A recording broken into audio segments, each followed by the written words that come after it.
Minister convoy ని అనంతపురం జిల్లా పెనుకొండలో అంగన్వాడీలు అడ్డుకున్నారు. తమ డిమాండ్ల పరిష్కారం కోసం 27 రోజులుగా అంగన్వాడీలు నిరవధిక సమ్మె చేస్తున్నారు. పెనుకొండకు వస్తున్న మంత్రికి వినతి పత్రం ఇవ్వడానికి అంగన్వాడీలు వెళ్లగా పోలీసులు అడ్డుకున్నారు.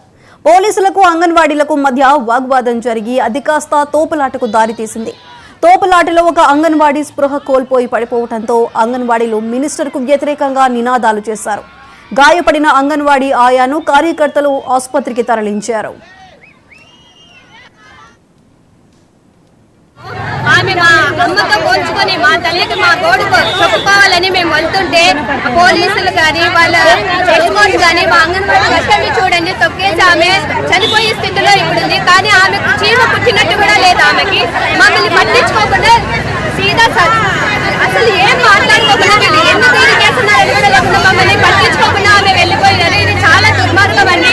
మేము అసలు తెలియ సహించలేదు. మాకైతే 7 కోసం 26 రోజులుగా మేము ధర్నా చేస్తున్నా కూడా మమ్మల్ని అస్సలు పట్టించుకునే వాళ్ళే లేరు. మా సమస్యలు తీరేంత వరకు మేము సమ్మెను నిర్వహిస్తామని ఇందుమూలంగా మేము తెలియజేసుకుంటున్నాము. వస్తున్నారు మా అంగన్వాడీలు 26 రోజులుగా సమ్మె చేస్తున్నాము.